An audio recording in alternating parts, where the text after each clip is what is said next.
erməni sosial şəbəkələrində və mediasında bütün Qafqazın Şeyxi Allah şükür Paşazadəyə qarşı aşağılayıcı tonda kampaniya başlayıb.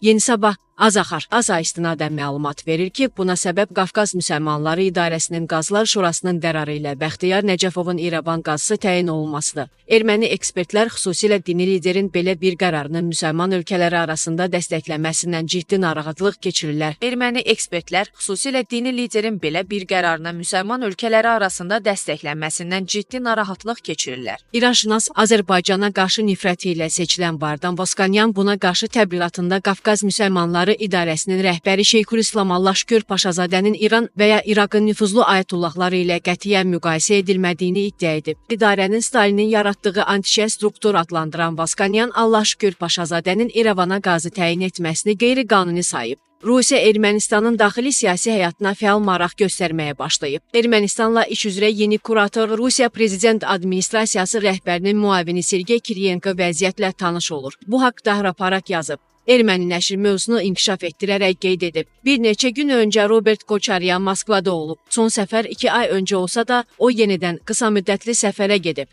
Əvvəlki səfərindən sonra Koçaryan mətbuat konfransı keçirərək aktivləşdiyini açıqlayıb. Bəzi xəbərlərə görə bu dəfəki mövzu impiçmentdir və ola bilsin ki, yaxın vaxtlarda bəyanatlar və addımlar atılsın. Yeri gəlmişkən, görüş və müzakirə Kiriyenko ilə deyil. Kremlin Ermənistan üzrə başa bir rəsmisi ilə baş tutub.